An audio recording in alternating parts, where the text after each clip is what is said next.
على محمد عبدك ورسولك وصل على المؤمنين والمؤمنات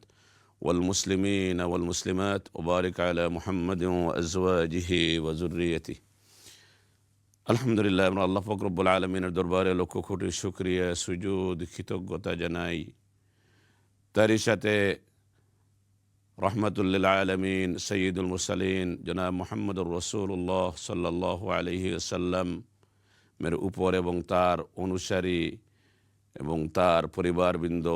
সহ কিয়ামত পর্যন্ত যত মুসলমানরা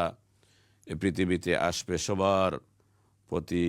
সালাম এবং দুরুদ জানিয়ে এই মুহূর্তে যারা ইসলাম চ্যানেল বাংলা টেলিভিশন আপনাদের খুবই জনপ্রিয় অনুষ্ঠান ইসলামী জিজ্ঞাসা উপভোগ করতেছেন, সবাইকে Islam channel Bangla television studio London থেকে আমি শেখ আহমদ হাসান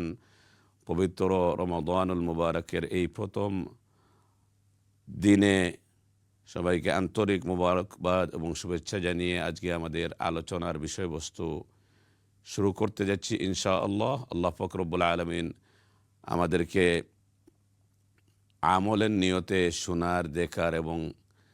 ইখলাসের নিয়তে কথা বলার, আলোচনা করার তৌফিক দান করুন। তো বন্ধুরা, আমি আপনাদের সামনে একটি আয়াতে কারিমা তিলাওয়াত করেছি যে আল্লাহ পাক রব্বুল আলামিন বলতেছেন, ইয়া আইয়ুহাল্লাযীনা আমানু, ও ঈমানদারেরা, কুতিবা আলাইকুমুস সিয়াম, তোমাদের উপর রোজাকে আমি ফরজ করে দিয়েছি, কামা কুতিবা আলাল্লাযীনা মিন ক্বাবলিকুম, যেভাবে তোমাদের পূর্ববর্তী যারা ছিল তাদের উপরে আমি ফরজ করে দিয়েছিলাম, লাআল্লাকুম তাত্তাকুন, কি জন্য এই রোজাকে আমি ফরজ করে দিলাম, লাআল্লাকুম তাত্তাকুন, যাতে তোমরা মুত্তাকি, তোমরা আল্লাহকে ভয় করনেওয়ালা পরহেজগার হিসাবে পরিগণিত হতে পারো। তাহলে আমরা দেখতে পাচ্ছি যে এই রমাদানুল করিমের রোজার যে মূল উদ্দেশ্য, লক্ষ্য উদ্দেশ্য, আল্লাহ পাক রব্বুল আলামিন আমাদেরকে চান না যে আমরা উপবাস থাকি, আল্লাহ পাক রব্বুল আলামিন চান না আমরা তৃষ্ণার্ত পিপাসিত থাকি। তাহলে এগুলার থেকে আমাদেরকে যে শিক্ষাটা নিতে হবে, আসল শিক্ষা হচ্ছে এই রমাদানের এবং এই রোজার হচ্ছে তাকওয়া অর্জন করা, লাআল্লাকুম তাত্তাকুন। এখন এই রমজানুল করিমের রোজা রাখার পর, ইবাদত বন্দেগী করার পর আমরা যদি শেষ অবধি তাকওয়া অর্জন করতে পারি, আল্লাহর ভয় আমাদের দিলে বাড়াইতে পারি, মুত্তাকি হতে পারি, তাহলে এই রমজানুল করিমের আমাদের রমাদানের রোজা রাখা এবং কিয়ামুল লাইল সব কিছু ইনশাআল্লাহ কাজে লাগবে, নতুবা এগুলো সব ব্যর্থ হয়ে যাবে। এবং আপনাদের সামনে আমি অসংখ্য অগণিত হাদিসের মধ্যে থেকে দুটি হাদিস আমি উল্লেখ করেছি যে মান কামা ঈমানান ওয়া ইহতিসাবান, মান সামা ঈমানান ওয়া ইহতিসাবান গুফিরা লাহু মা তাকদ্দামা মিন যামবিহি,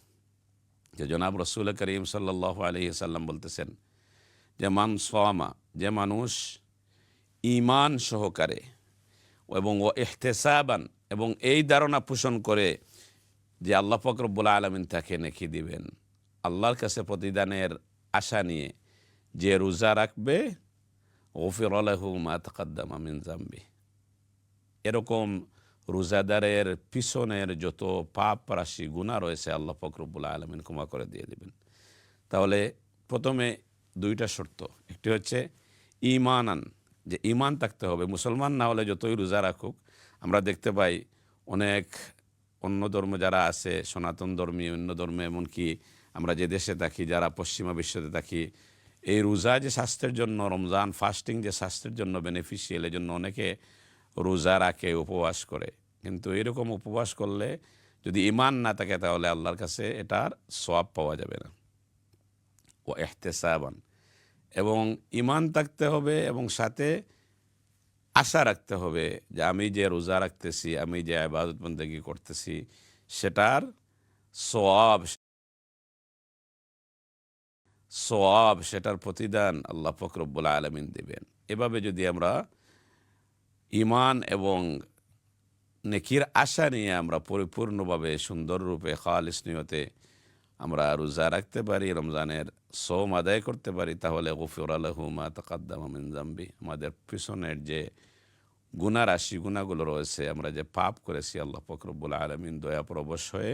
আমাদের সেই পাপগুলোকে মোচন করে দিবেন। এবং আরেকটি হাদিস আমি এর সাথে পড়েছি যে ওমান কামা ঈমানান ওয়া ইহতিসাবান গুফিরা লাহু মা তাকাদ্দামা মিন যামবি, এবং যারা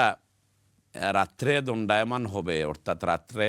দাঁড়িয়ে ইবাদত বন্দেগি করবে এই রমজানুল করিমে,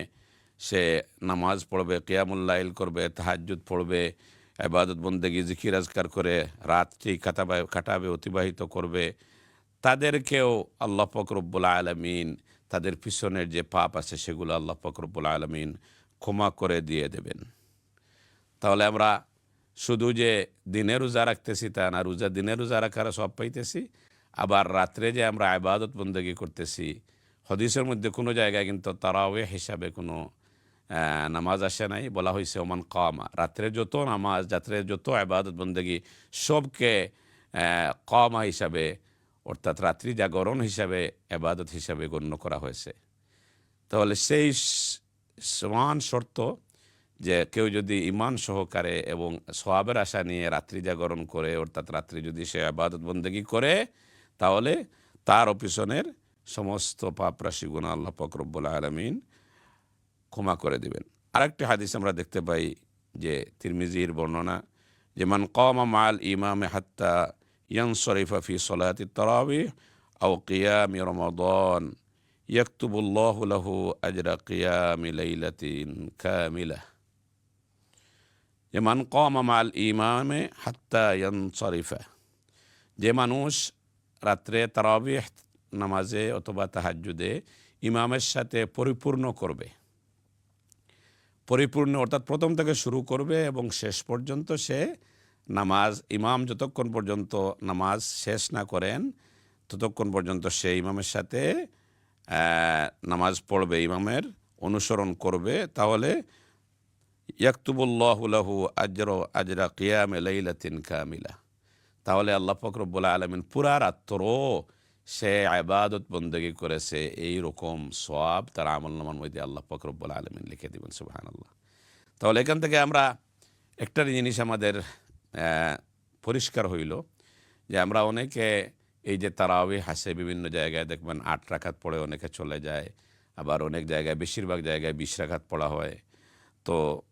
যদি তারাওয়াহ এটা যেহেতু জরুরি না, এটা সুন্নাহ, যদি কেউ পড়ে তাহলে তো সওয়াব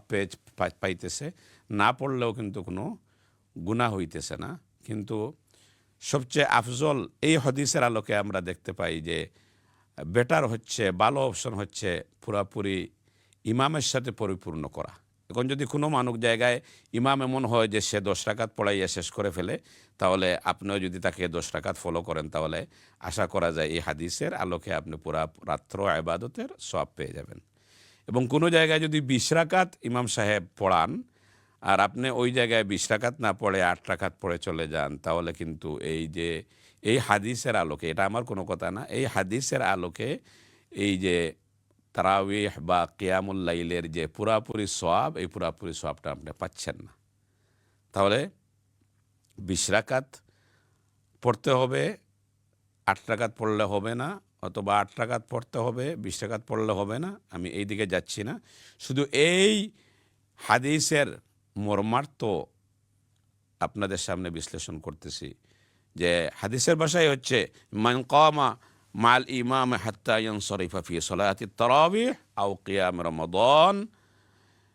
ইয়াকতুবুল্লাহু লাহু আজরু কিয়ামি লাইলাতিন কামিলা, যে ইমাম যতক্ষণ পর্যন্ত সে অবসর না হইছে, ফারেগ না হইছে, ততক্ষণ পর্যন্ত যদি সে ইমামকে অনুকরণ করে, তাহলে পুরা রাত্র সে ইবাদত বন্দেগি করেছে, এই সওয়াবটুকুন তার আমলনামার মধ্যে লিখে দেয়া হবে। সুবহানাল্লাহ। এই জন্য আমাদের উচিত হবে যে এই রমজানুল করিমকে সাইয়্যিদুশ শাহর বলা হয়েছে, যে এই রমজানুল করিম হচ্ছে, রমজানের মাসটা হচ্ছে মুমিনের জন্য ট্রেনিংয়ের মাস। ট্রেনিং কখন দেওয়া হয়? ট্রেনিং তখনই দেওয়া হয় যে এই ট্রেনিংটাকে আমরা রপ্ত করে শিখে তারপর যাতে আমাদের পরবর্তী জীবনে আমরা এই ট্রেনিংটাকে কাজে লাগাইতে পারি। যেমন আমরা যারা টিচার আছি আমাদেরকে টিচার ট্রেনিং দেওয়া হয়, আমরা যারা ডাক্তাররা রয়েছে আমাদের জন্য বিভিন্ন ওয়ার্কশপ ট্রেনিং দেওয়া হয়, আমরা যারা ইমামরা রয়েছে আমাদের ইমাম প্রশিক্ষণ রয়েছে। তো এই প্রশিক্ষণ ট্রেনিংয়ের আসল উদ্দেশ্য কী? আসল উদ্দেশ্য হচ্ছে এই যে ট্রেনিং থেকে আমরা যে স্কিল আমরা যে শিখলাম, শিক্ষাটা পেলাম, সেটাকে পরবর্তীতে কাজে লাগানো। তো 11 মাস আমরা পাপ করতে করতে করতে করতে করতে গুনাহ করতে করতে আমাদের অন্তরের মধ্যে কালিমা পড়ে যায়, মরিচা ধরে যায়। এই মরিচাকে লোহা যেমন দিয়া যেভাবে জ্বালাইলে মরিচা দূর হয়ে যায়, ঠিক এইভাবে রমজন শব্দের ধাতুর অর্থ হচ্ছে জ্বালিয়ে পুড়িয়ে দেওয়া, সারখার করে দেয়া। যে আমরা এই রমজানের এই ইবাদত বন্দেগী আমরা করি, তাহলে আমাদের পাপ রাশি ঠিক এইভাবে যেভাবে লোহা থেকে মরিচাকে আগুন দ্বারা দূরীভূত করা হয়, জ্বালিয়ে সাফ করা হয়, ঠিক এইভাবে আমাদের জীবনের যে পাপগুলা রয়েছে সেই পাপগুলা বশীভূত হয়ে যাবে ইনশাআল্লাহ। কিন্তু এর জন্য শর্ত রয়েছে যে যেভাবে জনাব রসুল করিম সাল্লাল্লাহু আলাইহি সাল্লাম আমাদেরকে আদেশ করে গেছেন, আমাদেরকে হুকুম করে গেছেন, ঠিক সেইভাবে আমাদেরকে রমজানের সিয়াম পালন করতে হবে, সেইভাবে আমাদেরকে কিয়ামুল লাইল করতে হবে, সেইভাবে আমাদেরকে সুহুর সাহরি করতে হবে, সেইভাবে আমাদেরকে ইফতার করতে হবে। তাহলে আমরা এই ফজিলতগুলো আমরা পেয়ে যাব।